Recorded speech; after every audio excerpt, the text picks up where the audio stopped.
James Stewart as the six-shooter.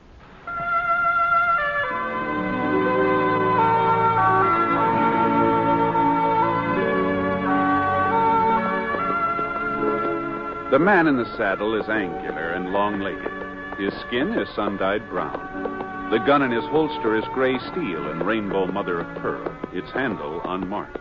People call them both the six-shooter. The NBC Radio Network presents James Stewart as the six-shooter, a transcribed series of radio dramas based on the life of Britt Ponset, the Texas plainsman who wandered through the Western Territories, leaving behind a trail of still-remembered legends.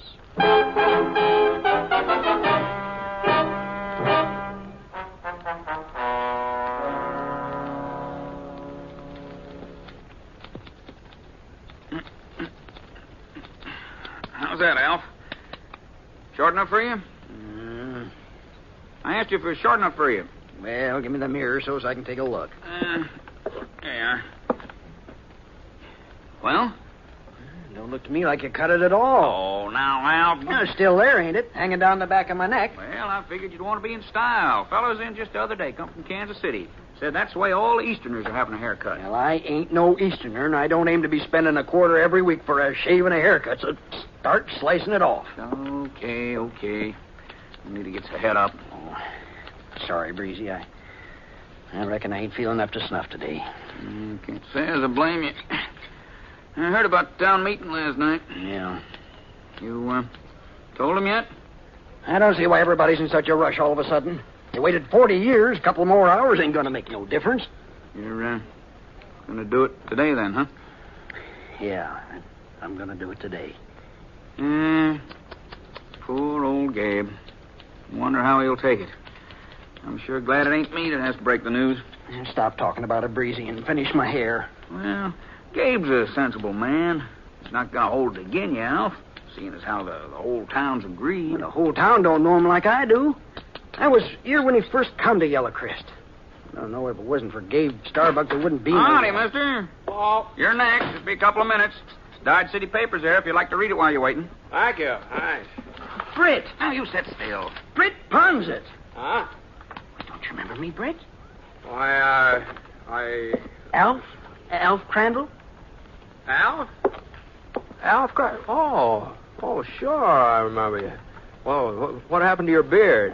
Breezy here shaved it off 3 years ago. Oh, he did? Yeah. A couple of the boys paid him to do it while I was asleep in the chair. Is that so? I ain't never forgiven you for that, Breezy. You could have growed it back, Alf. Well, it wouldn't have been the same. Took me 25 years to get that stand of whiskers. Besides, once Maddie seen me without them, folks do say I look younger. Well, you look so young, I hardly recognize you. Well, what about you, Britt? How's the world been treating you? Oh, first rate. Just hit town. Yeah. I've been out on the Square Moon Ranch last month or so. I ran into a flock of sheep yesterday, and they gave me such a brotherly look, I decided it's high time I get a haircut. Be right pleased to take care of you, Mr. Ponset. There. That ought to be short enough, Alf. Well, feels like you got some of it off anyhow. Just let me give you a little brush. All right, there you go. Oh, thanks. Sit right down, Mr. Ponset. Well, what'll it be? Shave and a haircut? This haircut will do it. Well, you might as well have a shave, too, as long as you're here. I got the kettle on. The towels will be real hot. Why, you won't even feel the razor. No, I don't think No matter how good a man is at shaving himself, it's not the same as having a barber do it. Oh, now, you take having a horse shod. You don't do that yourself unless it's an emergency. You go to an expert. Well, sir, it seems to me a man's face ought to be as important as his horse. Yes, but it seems to me that when a fellow wants to get a... All right, Brady. You can give me a shave, too. Yes, sir, Mr. Ponset. Yes, sir. I'll just trim some of this hair off while the water's warming up. You gonna be around town for a spell, Britt? Just overnight, Alf. I'm due back to Square Moon tomorrow. Well, I'd sure like to stay and chew the fat, but I'm due over to Gabe Starbuck's office. Oh, say, how is he? Gabe.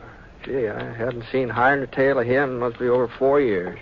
Oh, that's right. You and him used to be real good friends, didn't you? Oh, we sure did. It was Gabe Starbuck gave me my first pony. Well, as a matter of fact, he's aging, Britt. He's aging fast. Oh, I'm sorry to hear that. He's not down sick, is he? No, Gabe wouldn't let himself get down no matter how he felt. Uh-huh. What's he up to nowadays? Same as ever. Well, you mean he's still sheriff? Yeah, he's still sheriff. At least he is today. Oh? Truth is, we had a meeting just last night. Decided the town's got to have a new sheriff. And that's what I'm going over to talk to Gabe about now. Uh-huh. You don't want it too short, do you, Mr. Ponset? Fellow's in from Kansas City the other day. Says back there folks ain't cutting their hair so short anymore. Well, He says you better trim it pretty close, Breezy. I may not be in a barbershop again for quite some time, you know. Whatever you say. Appears to me people around here don't want to be in style. Nobody wants to get rid of old Gabe, Britt. But the town's changed. Well, we got near 700 people living here now. That many? Yeah, there's a new bank, too. Maybe you saw it. Yes, I did, yes. Not doing very good, though. Folks are afraid their money won't be safe. Oh, we haven't had any robberies, not for quite a spell. As long as Gabe's sheriff, well, there's not much he could do to stop an outlaw if one did happen to come our way. You know, old Gabe being so old and all. Mm-hmm, yeah. Doggone it, Britt. We all realize that we owe him an awful lot.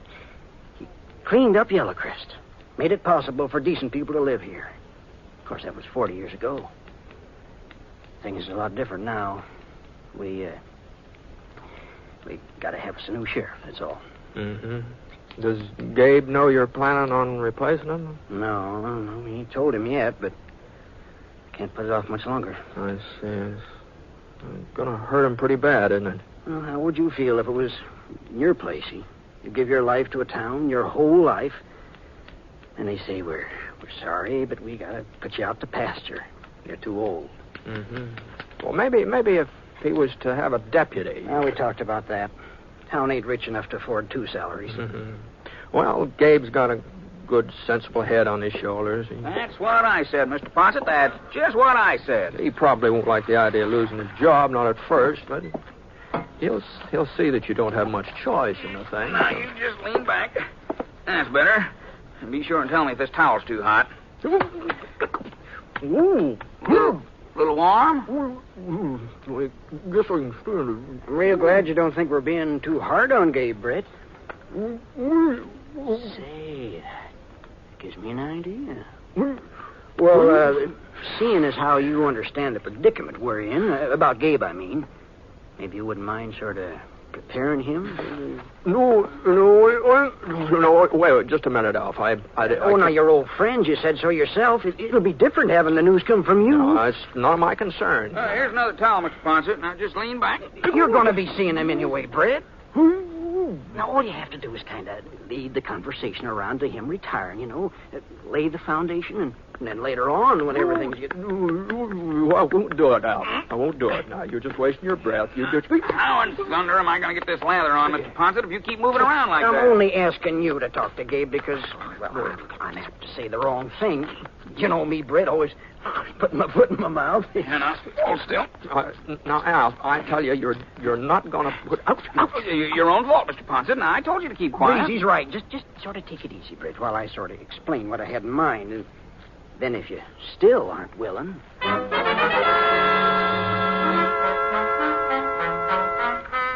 Well, between the shaving and the hot towels and Al harping at me, well, not that I agreed to tell Gabe the town was getting a new sheriff. I didn't agree to that, mind you, but all I said was that I'd sort of feel him out, see how the land was lying.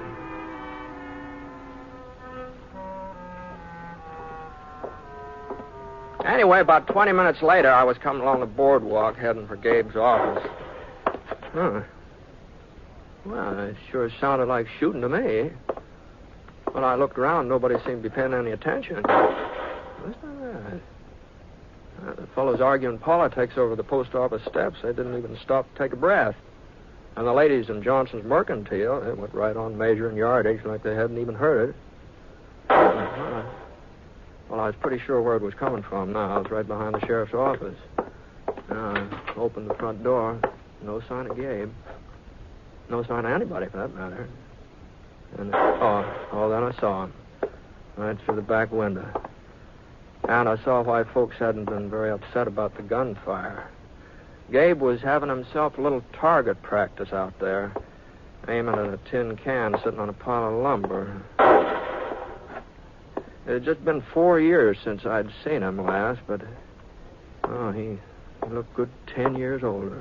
Smaller, too. He kind of shrunk and bent over with thin yellow-gray hair and long, bony arms that didn't seem to have much meat on them. Yeah, he sure wasn't having much luck hitting that tin can, either. Hello, Gabe. Hmm? Who? No, it's Britt Ponset. Well, I'll be doggone. Well, it's sure good to see you. Yeah, for a second there, I didn't recognize you. The sun got my eyes. I blinded me, the sun. Sure. How are you, Gabe? Well, never better. Never felt better in my life. Glad to hear it. Well, I was just doing a little shooting. Yeah, I saw you. Oh, not that I need any practice, you understand, Britt. But I was worried about one of my guns. I think it throws a little to the left. I say. Yeah, that's why I missed my last shot. I guess you saw me miss it. Oh, well, a man can't hit anything if his gun's not working. Yeah. Well, let's go inside where we can sit down and have us a talk. Fine. Yeah. Well, you're looking good, Britt. Real good. Oh, well, a little older, maybe. But I guess that happens to all of us, doesn't it? Oh, I don't know. Man's only as old as he feels. Uh-huh. Yeah. Just take that chair, Britt, over there. Oh, thanks. Yeah. I'll sit by the window here, where I can keep an eye out on the street. I was kind of surprised to hear that you're still sheriff, Gabe. Don't see why it should have surprised you. Well, you must be getting along, Gabe. Well, I'm 64, Britt. 64 last spring. Now, Gabe. Well, might be 65. The family never kept no records. But I ain't no older than that. No. Don't look no older. No. Do I? Oh, no. No. Oh. You still living alone? Well, of course I'm still living alone. You think I need a keeper or something? Oh, no, I was just wondering if you ever got a hold of that ranch you used to talk about, that's all. You remember? Ranch? Yeah, don't you remember that? When I was a kid, you always said someday you're going to have a ranch. After you'd retired from being sheriff, of course. Oh, I still aim to do it. When the time comes. Of course, there ain't no sense in thinking about it now. Oh? No. Yellowcrest is growing, Britt. Growing fast. That's when the town needs law and order the most. When it's busting its britches. And seeing as how I'm the only experienced lawman in these parts, well, it's my duty to stay on the job. I owe it to the folks here. Why, if I was even to think about retiring, well, they just wouldn't know what to do. They'd be plumb helpless. Well, I ain't got no choice, Britt. You know how it is. Sure, Gabe. I know.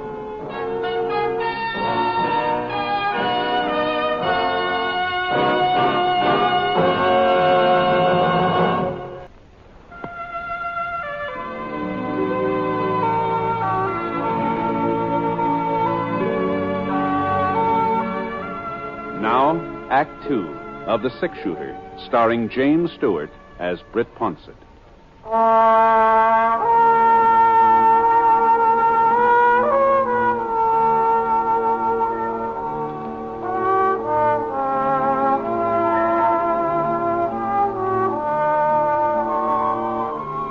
We had a long talk, Gabe and me, sitting there in the office watching the wagons creak along outside the window.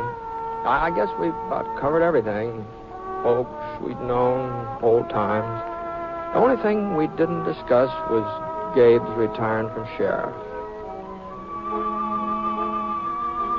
Anyhow, after I left him, I had supper and took a little stroll. Oh, it must have been about 9 o'clock when I got settled down for the night in my room in the Parker Hotel.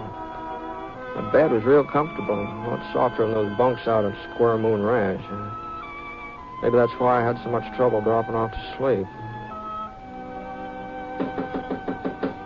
Yeah? Yeah, who is it? Alf Crandall. You asleep, Britt? Oh, no. Come on in, Al. Oh, come on in. I'll just get this lamp turned up. Here. There we are. I didn't mean to wake you. Ned Parker told me you only turned in a few minutes ago. Yeah, I'll pull up a chair. Thanks. You know, I was looking for you this evening after supper. Well, I went for a walk. Oh? You were right, Alf. Yellow Crest sure has changed. That's a fine new church going up there by the creek. Yeah. Well, what I wanted to find out, Bit, was whether you talked Lots to of new Gabe buildings over south, too. Mighty fancy houses. Some of them look like they're going to be 2 stories high Brett. over there. Yeah? How'd he take it? Why, how did he take what? Oh, you mean Gabe? Well, who else would I mean? Well? Well, I didn't tell him, Alf. Huh? I told you I couldn't do it. I just couldn't do it. I don't blame you, Britt. I shouldn't have asked you in the first place. It was my job. I did kind of hint around once or twice, but I could see what it did to him. Just the idea of not being sheriff anymore. It's all he's got, Alf. He doesn't have a family and kids to worry about. Gabe's the sheriff of Yellow Crest, and if he ever stops being the sheriff, he won't be anything. I know, Britt. I know, but what can we? What's that? The alarm bell. Must be a fire, I reckon. There's Mark Fawcett running down the street there. He'll know. On his window. Stuck tighter. There. Mark! Mark, up here, Mark! What are they ringing the bell for? Somebody robbed the bank. The bank? We're meeting over at the sheriff's office. Well, I guess it was bound to happen sooner or later, Britt. Yeah. Hand me my pants, will you? The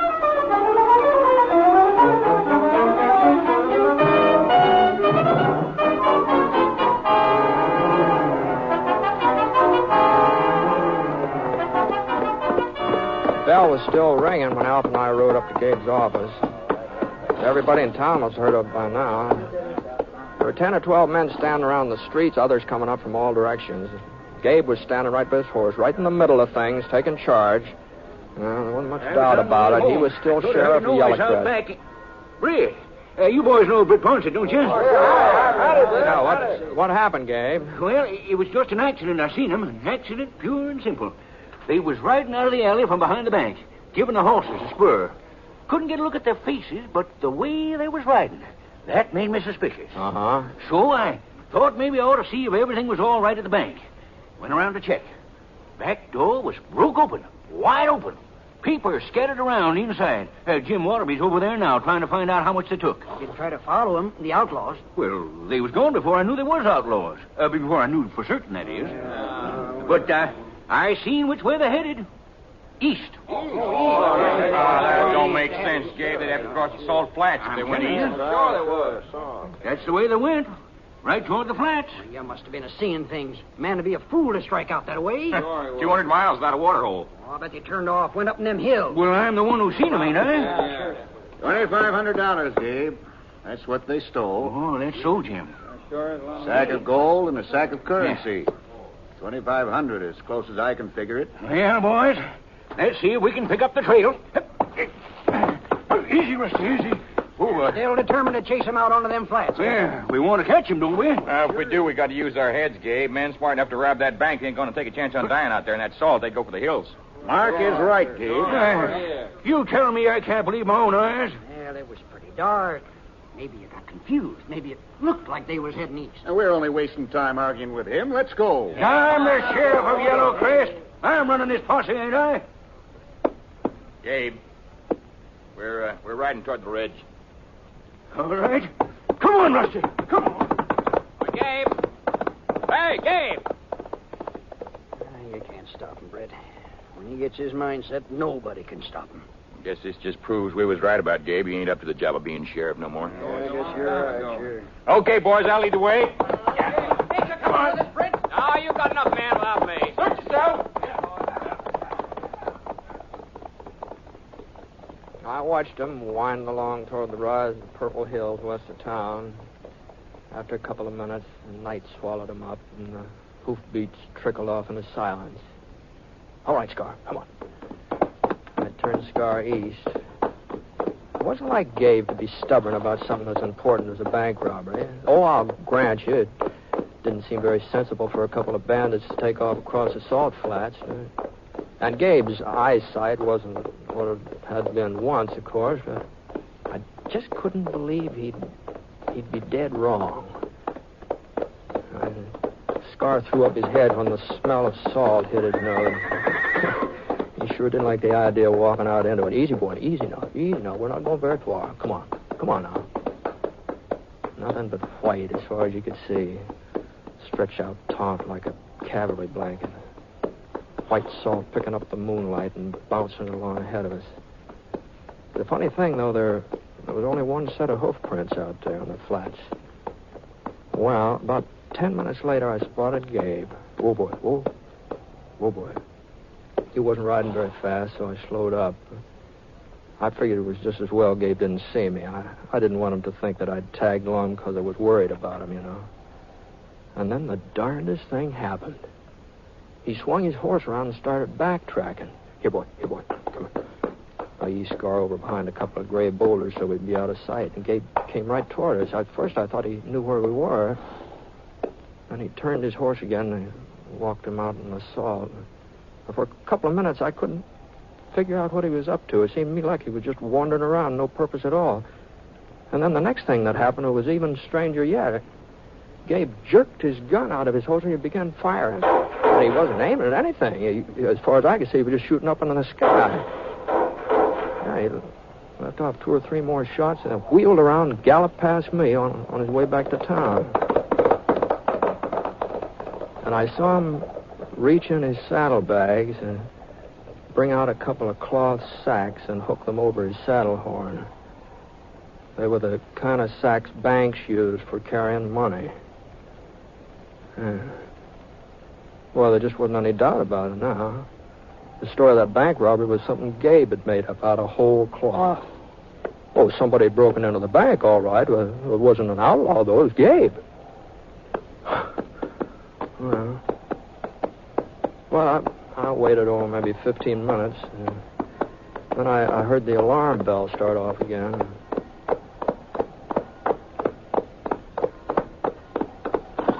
The posse was pulled up in front of Gabe's office. Bell must have brought him out of the hills. Gabe was handing the cloth sacks to Jim Waterby. I pulled up just in time to hear the tail end of what he was saying. I ain't sure I hit him, you understand. This gun of mine's been thrown a bit to the left lately.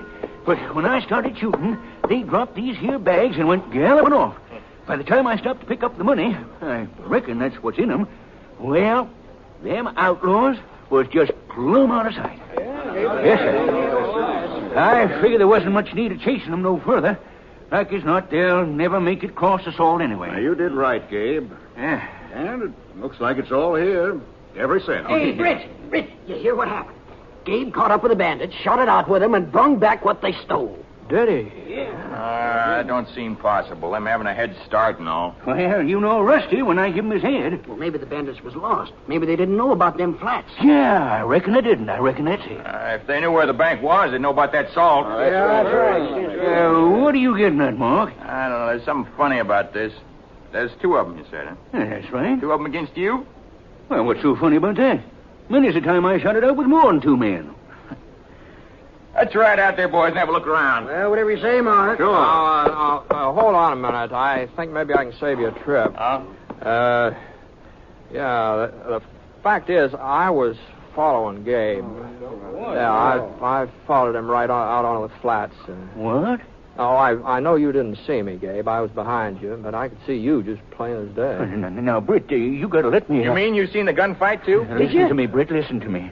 Was he telling the truth, Britt? Yeah, that's right, was it? Well, I'll tell you one thing. I never saw a fight like that before, not in my whole life. Great. What about the bandits, Britt? You get a chance to recognize them? No, I'm afraid it didn't. Didn't stick around, eh? Once Gabe started shooting? No, Well, as a matter of fact, when Gabe was through shooting, well, it was like they hadn't even been there. No. I'll be darned. Mm-hmm. That's what it was, all right. Just like they hadn't been there at all.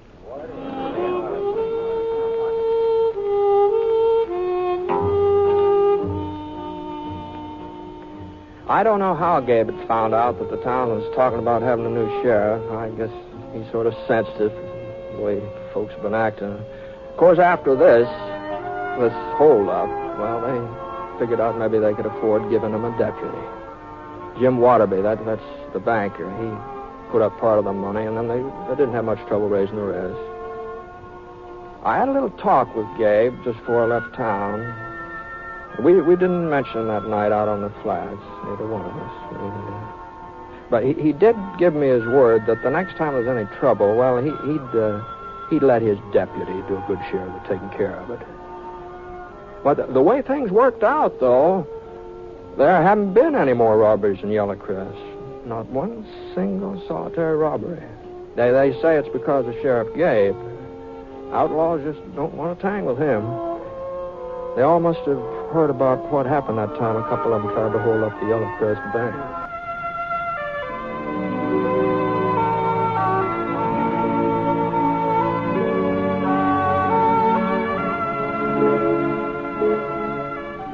The Six Shooter is an NBC Radio Network production in association with Review Productions. It is based on a character created by Frank Burt, and the transcribed story is written by him. Mr. Stewart may currently be seen in the Universal International picture, The Glenn Miller Story. Others in the cast were Herb Vigran, John Stevenson, Lamont Johnson, Dal McKinnon, and Old Gabe was played by Bill Johnstone. Special music for this program was by Basil Adlam, and the entire production is under the direction of Jack Johnstone. All characters and incidents were fictitious, and any resemblance to actual characters or incidents is purely coincidental. This is Hal Gibney speaking.